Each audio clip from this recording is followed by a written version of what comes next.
앞으로 좋아질 시장 중에 하나로 제가 보고 있는데 지금 어때요? 전세가는 올라가는데 매매가는 떨어지다가 매매 전세가 둘 다 오르고 있죠. 2월 달에. 자, 얘가 전세 수급인데 막대 그래프가 어떻게 되고 있어요? 계속 좋아지고 있죠. 전세 매물이 줄어들고 있는데 입주 물량도 줄어들어. 전세가는 강세를 띠겠죠. 그러면서 전세가율은 앞으로 올라갈 겁니다. 제가 이런 얘기를 하는데 믿음이 가요, 안 가요? 가는 버스를 한번 타셔도 저는 괜찮지 않을까? 이런 뉴스가 있더라고요. 서울 아파트 분양가가 1년 새에 20%가 올랐다. 네. 그런데 실제로 현장에 가보면 마이너스 B라고 합니다. 그것도 억대급의 마이너스 B라고 하는데 그마저도 안 팔리고 있는 상황이라고 합니다. 제가 지금 분양권을 예로 들긴 했지만 전체적인 서울 수도권 아파트 상황이 어떤 건가요? 이게 시장 상황이 좀 섞여 있는 것 같아요. 최근에 부동산 시장이 급락을 했던 거는 초저금리에서 금리가 갑자기 올라가니까 근데 이때 고점에 연끌을 하다 보니까 이것 때문에 지금 견디지를 못하고 매물로 나오고 경매로 나오고 이렇기 때문에 그런 건데 서초, 강남, 송파, 용산 여기에 15 이상짜리 아파트는 코로나 시대에 대출이 됐어요, 안 됐어요? 안 됐죠. 네. 그러면 그분들은 그때 사신 분들은 다 뭐예요? 현금만 가지고 산 거죠. 아니 다른 지역은 내가 연끌해가지고 사가지고 그러니까 이제 똥줄이 타고 힘든 거잖아요. 못 견디고. 네. 아니 한 100만 원 내다가 이게 150만 원, 200만 원 올라가니까 이걸 어떻게 견뎌요? 그래서 매물이 나고 시장이 안 좋아졌는데 강남, 손초, 송파는 하필이면은 그 시기에 대출이 안 됐어. 그러니까 그때 샀던 사람은 가격이 떨어지든 뭐하든 급해요, 안 급해요? 금리가 올라가든 내려가든 전혀 급하진 않은 거예요. 자, 그러다 보니까 시장이 이렇게 양극화되는 겁니다. 강남, 손초, 송파가 좋아서가 아니에요. 서울의 강남구의 PIR과 주택구입 부담지수를 보여드릴게요. 네. 자, 강남, 서초, 송파가 영원히 올라가는 게 절대로 아닙니다. 자, 보세요. 강남구의 주택구입 부담지수 시계열 차트입니다. 가장 비쌌을 때가 거의 800만 원 내야 돼요. 강남에 아파트 살려면. 800만 원 한 달에. 지금 떨어져서 얼마냐? 711만 원. 자, 역사적인 평균이 520이에요. 네. 자, 한 달에 520만 원 내고 대출 끌어다가 집 살 수 있는 사람도 있긴 있겠지만 너무 극소수죠. 그쵸. 자, 근데 얘가 저점이 얼마예요? 320. 자, 이것도 사이클을 그리잖아요? 네, 저는 반드시 이것도 사이클을 그릴 거다. 그리고 강남에서도 경매권들이 계속 나오고 있어요. 또 이게 있어요. 완전 하이엔드 시장이 있습니다. 근데 데이터를 보면은 그럴 수밖에 없어요. 자, 이것도 제가 데이터를 한번 보여드릴게요. 아주 전문적인 분석이기 때문에 이거는 규모별 세대수 구성비에 들어가서 이걸 보셔야 되는데 서울을 한번 볼게요. 서울의 규모별 비율과 입주 물량 데이터입니다. 소형, 중소형, 중형, 중대형, 대형이 있는데 이 5개 평형 중에서 제일 아파트가 오래된 데가 누구예요? 대형. 대형입니다. 대형의 아파트 평균 나이가 26년. 26년. 너무 오래됐죠. 제일 젊은 아파트가 소형입니다. 13.8년. 대형이 가장 오래됐어요. 서울의 대형 평수에는 부자가 살아요? 안 부자가 살아요?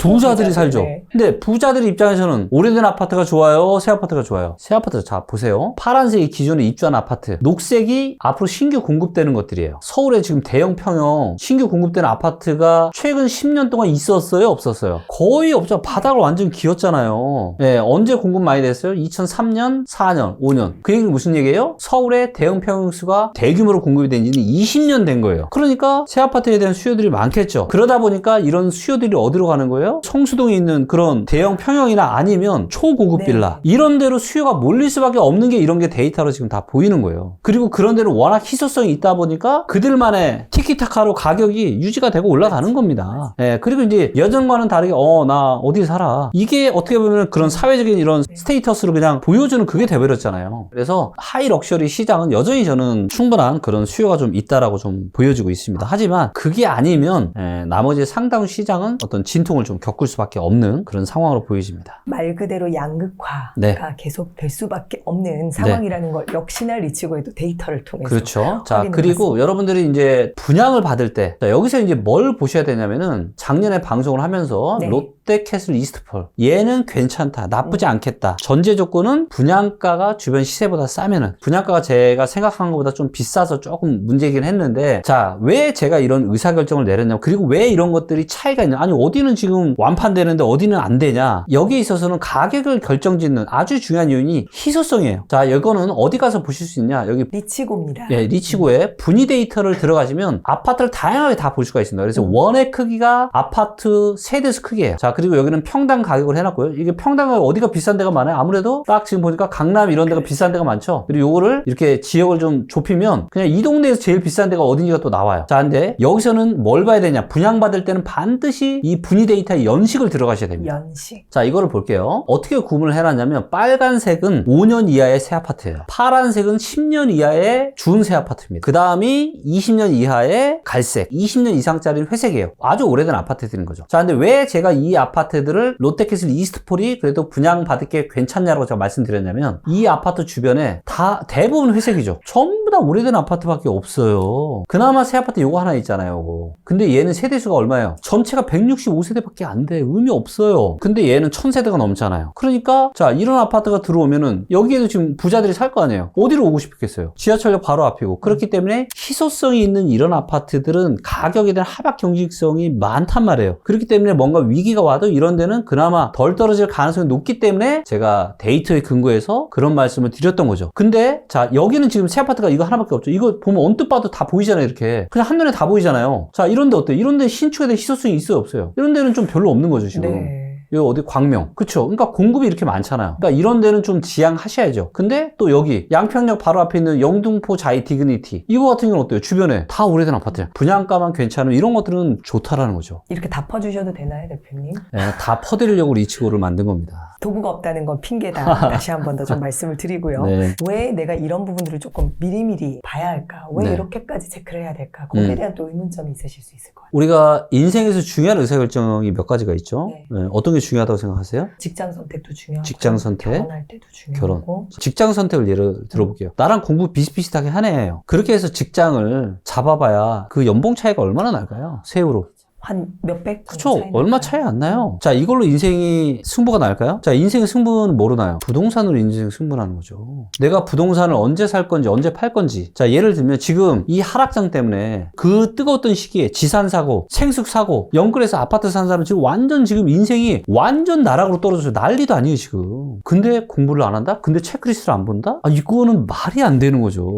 제가 정의하는 성공은요, 지속적으로 반복 가능한 프로세스를 만드는 게 성공이에요. 이때 그 원리를 적용해 다음에 그 원리를 적용해야 되잖아요. 이거를 그대로 만드는 거. 그래서 이 부동산의 체크리스트를 다 만들어 놓은 겁니다. 아까 이제 이런 엑스퍼트나 또 개별 아파트 들어가면은 잠실 5단지 한번 볼까요? 자, 5단지 여기 보시면 이제 투자 체크라고 있잖아요. 얘를 누르면 이렇게 보여요. 아까 우리가 지역의 PIR이나 주택 구입 부담 지수를 봤지만 이거는 개별 아파트에 나와요, 이게. 조금 내려보면은 주택 구입 부담 지수 있죠? 1점 매우 유의. 눌러볼게요. 이 차트가 바로 잠실 5단지의 주택 구입 부담 지수 차트예요. 높아요, 안 높아요, 지금? 너무 높죠. 2004년 이때 367, 400이 안 됐습니다. 그리고 2013년에도요 400이 안 됐어요. 이럴 때 사야지, 이럴 때. 아니면 최소한 500 밑에라도 사든가. 근데 지금은요 739예요. 그러면 딱 이것만 봐도 아, 내가 지금 잠실 5단지 사는 거는 좀 너무 부담스럽구나. 살 사람이 없구나. 이거 상승 못 하겠네. 견적이 딱 나오잖아요. 그래서 이런 것들을 제발 좀 체크해서 사시라고 이렇게 체크리스트를 다 만들어 놨잖아요. 자, 근데 여기 좀 보시면 입지를 보면은 버스 접근성 좋죠. 중학교 학군 좋죠. 그러니까 이런 것들 꼭 가격이 관련된 것뿐만 아니라 여기가 얼마나 또 살기 좋은지 안 좋은지까지도 이렇게 다 데이터를 만들어 놨어요. 근데 아파트만 보면 안 되고, 왜냐면 그 지역의 전반적인 시장이 그 아파트가 영향을 미치기 때문에 시도도 봐야 되고 시군구도 봐야 되기 때문에 그래서 시도 신구 아파트까지 이렇게 체크리스트를 다 만들어 놓은 거예요. 다만 그래도 이거를 지금 꽤 많은 분들이 유료 결제를 해서 쓰고 있는데 제가 보니까 저희 회사가 만든 거지만 디자인이 너무 후졌어요. 그래서 이거를 지금 제가 훨씬 더 직관적으로 좀 보기 쉽게 딱 알아먹을 수 있게 좀 만들어라 제가 얘기를 해놨기 때문에 네. 아마 3월 중순이나 하순 전에는 훨씬 더 좀 좋은 디자인에 이걸 보실 수가 있으실 거예요. 네. 클릭만 하시면 되는 맞아요. 거예요. 네, 이제는 클릭만 하면 부동산 고수가 될 수 있는 세상이 왔습니다. 그리고 참고로 이거를 개인만 쓰는 게 아니에요. 저희가 이제 리치고 앱 대중들 위한 서비스만 있는 줄 아시는데 리치고 마스라고 기업들, 현대건설, DL건설, 뭐 기타 등등 많은 건설사들이 쓰고 있어요. 의사결정을 하는데 기업들 정도로 쓸 정도로 검증이 된 시스템이기 때문에 여러분들 아마 부동산 의사결정 하시는 데는 충분하지 않을까 싶습니다. 사실 개인적으로도 굉장히 궁금했고 네. 대표님께 여쭤보고 싶었던 게 지역을 볼 때 네. 어떤 것들을 많이 보시는지 그리고 네. 어디에서 위기와 기회의 시그널을 포착하시는지 궁금합니다. 아까 이제 제가 전세 저평가가 중요하다 그랬죠. 자, 이거는 랭킹으로 들어가셔가지고 지역 랭킹이 있죠. 자, 여기에서 전세 대비 저평가 있죠. 있네요. 네. 네. 눌러요. 얘는 한 5년 정도 보는 게 맞는데 자, 이렇게 봤을 때 경부, 경남, 세종, 전남, 울산 요 정도가 지금 저평가죠. 그리고 요게 현재 리치고에는 데이터가 이제 저희가 이제 만든 리치고 시세로 지금 이걸 다 옮기는 지금 작업들을 하고 있거든요. 그래서 얘도 조만간 다 바뀔 텐데. 네. 자, 지금 오두동에 보면 이제 울산이 있어요. 그리고 이제, 여기를 봐도 인천이나 부산이나 이런 데가 여전히 고평가죠. 저는 이제, 앞으로 좋아질 시장 중에 하나로 제가 울산을 보고 있는데.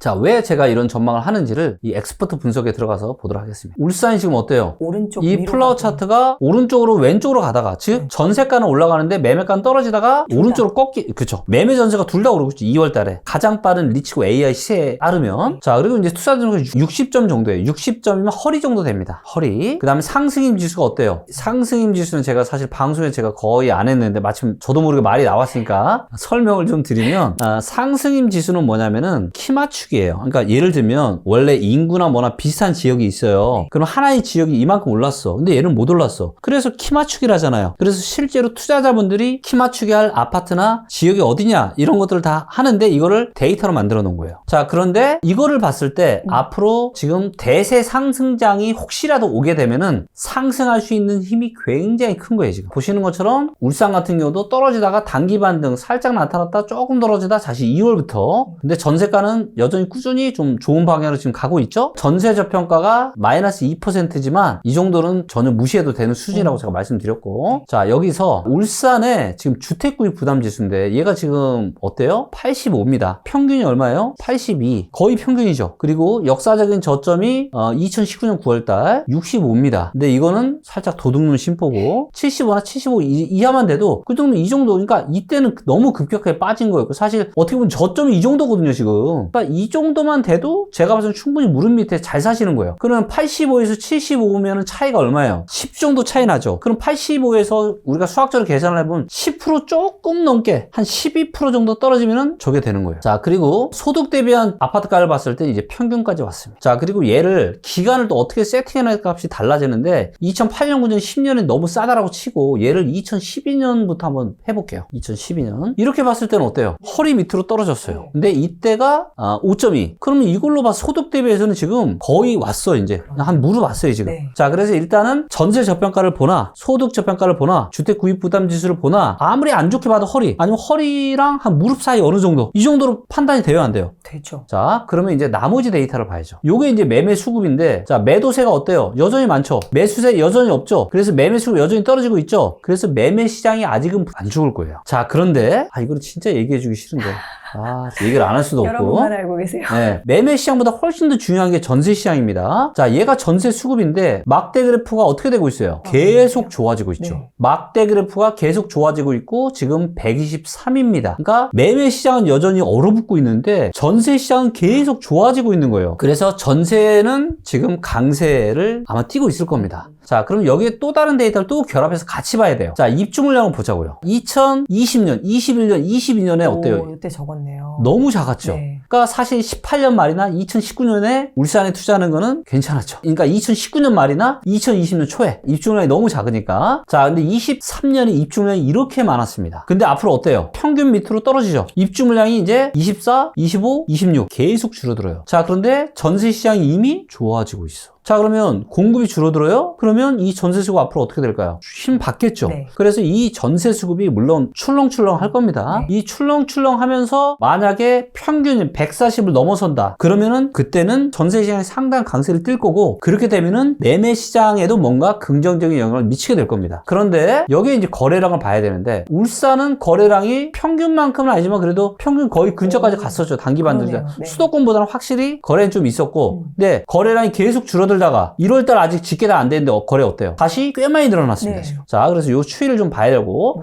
아마 요런 거 이제 대세 이제 이거는 이제 어떻게 보면 출발 버스. 그래서 아마 이런 거래량이 올해 중에 저는 나타나지 않을까라고 좀 보고 있고요. 네. 요거는 이제 외지인 투자자들. 그래서 울산 말고 타 지역에서 얼마나 많이 사는지를 보여주는 건데 여전히 아직은 많지 않고. 네. 자, 여전히 울산에 지금 매물은 많아요. 빨간 게 매물, 파란 게 전세, 녹색이 월세입니다. 자, 근데 매물은 여전히 많은데 전세 매물은 어떻게 돼요? 줄어들죠. 줄어들고 있는. 그러면 여기서 우리가 전세 거래량을 보자고요. 그러면 전세 매물은 줄어드는데 전세 거래는 많잖아요, 지금. 전세 거래량 많잖아요. 자, 이것이 의미하는 바는 뭐예요? 그만큼 전세를 찾는 사람이 많기 때문에 전세 거래량이 많아지는 겁니다. 자, 그런데 전세 매물이 줄어들고 있는데 입주 물량도 줄어들어. 그럼 어떻게 되겠어요? 전세가는 강세를 띠겠죠. 그러면서 전세가율은 앞으로 올라갈 겁니다. 그리고 지금 전세가율이 얼마냐면 72% 정도 됩니다. 전세가율이 더 올라갈 거예요. 74, 75. 그러면 한 75% 이상 되면 여기서 또 갭 투자를 또 할 수가 있어요. 그렇죠. 이렇게 좀 보이고 있고 이제 미분양 같은 경우는 꽤 좀 증가를 했다가 최근에 이제 2,900채 정도에서 살짝 좀 정체 중에 있고요. 그래서 미분양이 만약에 2,000채 밑으로 떨어진다. 그러면 상승에 상당한 신호가 될 수 있고, 자, 이렇게 놓고 보니까 앞으로 입주 물량도 별로 없고, 그러면 현재 울산의 미분양 중에서 괜찮은 물건이 있으면 그거를 저는 줍줍하는 것도 아마 조건이 좋을 거예요, 지금. 왜냐면 미분양이 거의 3,000채 정도 있기 때문에 미분양 아마 할인 조건도 좀 있을 거고, 그런 걸 좀 사시는 것도 괜찮은 선택일 수 있다. 물론 지금 당장 하시라는 얘기 아니에요. 자, 그리고 울산이 보면은 인구가 계속 빠졌는데 울산의 인구가 줄어드는 속도가 어때요, 최근에? 조금 네. 고압 상태인데요. 그렇죠. 네. 세대수는 올라오다가 정체하다가 세대수 다시 늘고 있고, 그래서 세대수가 는다는 얘기는 주택에 대한 수요가 그만큼 여전히 많아지고 있다는 거기 때문에 괜찮다라고 좀 볼 수가 있고요. 다시 리치고에 들어가서 여기 랭킹에 들어가서 우리가 일자리를 볼게요. 일자리. 최근 1년 일자리를 제가 많이 보는데, 자, 최근 1년 일자리 증가의 1등이 누구예요? 울산입니다. 그래 제가 뭐 농담삼아 이런 얘기 합니다. 울산이 그동안은 울상이었는데 24년 하반기, 25년 상반기 어느 즈음부터 울상으로 바뀔 거다. 근데 제가 이런 얘기를 하는데 믿음이 가요, 안 가요? 넘치게 너무 자료가 많아요. 그렇죠. 예, 울산 가는 버스를 머지않아 한번 타셔도 저는 괜찮지 않을까 생각합니다. 자, 그리고 자, 아까 이제 뭐 인구랑 뭐 이거 얘기하시면서 자, 보세요. 최근 1년 동안 일자리 느는데 수도권이 있어요? 없잖아요. 다 지방이 일자리가 많이 늘고 있어요. 광주, 강원, 인천, 충북, 대구, 서울 이런 데가 지금 일자리가 지금 줄어들고 있는 곳입니다. 그렇기 때문에 뭐 서울, 뭐 수도권이라고 해서 일자리가 경기도도 0.53%밖에 일자리 증가 안 했잖아요. 그렇죠. 여러분들이 절대 이건 착각에서 벗어나시면 좋겠고, 자, 우리가 한번 상상력을 발휘해 보자고요. 지금은 플랫폼이 뭐예요? 핸드폰입니다. 이 다음에 플랫폼은 뭐가 될 거라고 생각하세요? 여전히 핸드폰일까요? 여기서 한 10년, 15년이 지나면은 저는 대세가 바뀔 수 있다고 봅니다. 뭘로 바뀌어요? 애플 비전 같은 글래스나 눈 안으로 들어올 수도 있겠죠. 이게 다 되는 거예요. 그렇다는 얘기는 뭐예요? 현실과 가상이 이제 믹스되는 세상이 오는 거예요. 이 글래스 쓰고 우리는 사이버 사무실에서 모일 거예요. 모여 있을 것 같아요. 자, 그런데 이렇게 집값 높은 서울에 살고 싶으세요? 아니요. 저는 제가 한국에서 제일 좋아하는 도시는 제가 부산인데, 저는 사실 굳이 일을 서울에서 해야 되는 여건은 저는 부산 가서 살고 싶어요. 근데 이런 분들이 저는 너무 많을 거라고 보거든요. 기술의 발전이 이 부동산 시장에도 엄청난 영향을 앞으로 5년, 10년, 20 엄청난 영향을 미칠 거예요. 그리고 이제는 자율주행차. 지금도 테슬라는 거의 그냥 자동이에요. 그냥. 근데 앞으로 5년, 10년, 20년 지나봐요. 그냥 핸드폰도 필요 없죠. 그때는 이제 구글 글래스 가지고 말로 하겠죠. 나 저 부산 가는 택시 불러줘. 이런 세상이 온단 말이에요. 그렇기 때문에 무슨 인구와 일자리가 몰리는 서울, 이게 무슨 쌍팔년도 얘기도 아니고, 제발 이제 좀 그런 얘기 좀 하지 마시고 철저하게 데이터에 근거해서, 그리고 기하급수로 발전하는 이런 테크에 기반해서 부동산 시장을 바라보시는 분들이 좀 많아졌으면 좋겠어요. 너무 단편적인 것만 이제 얘기할 시대가 아니라 지방에 기회가 있을 수가 있다는 것까지도 짚어주셨는데, 사실 이제 많은 분들께서 고민하는 건 시장을 굉장히 오래 봐오셨잖아요. 왠지 대표님은 처음부터 데이터 분석을 해서 무조건 지식 기반으로 뭔가 결정을 하셨을 것 같은데 그러지 않으셨나요? 전혀 그렇지 않죠. 전혀 아닙니다. 제가 이제 팔랑귀. 네? 팔랑귀. 너무 안 어울리는 단어네요. 그렇죠. 팔랑귀로 인한 고통스러운 시절이 있잖아요. 그런 게 너무 싫으니까 이제는 내가 팔랑귀가 되기 싫다. 그래서 어떻게 하면 이 한계를 내가 극복을 할 수 있을까? 근데 아무리 찾아봐도 인간 전문가한테서는 이 답을 못 찾겠고, 근데 책을 보니까 빅데이터 인공지능 시대가 오고 있다는 거예요. 근데 데이터는 거짓말 안 하잖아요. 있는 그대로 보여주잖아요. 이거다. 그래서 2016년부터 제가 이걸 혼자 만든 거죠. 혼자 만들다가 이제 나중에 좀 좋은 개발자들하고 회사 생활을 하면서 만들다가 점점 어벤져스가 이제 되는 거죠. 너무 좋았는데 나만 쓰고 싶었는데, 그때 이제 사람들이 이거 리치고 자기도 막 쓰고 싶다 그러는 거예요. 그래서 이제 정말 빅데이터를 전파를 했지만 그럼에도 불구하고 제가 깨달았습니다. 정말 사람은 지멋대로다.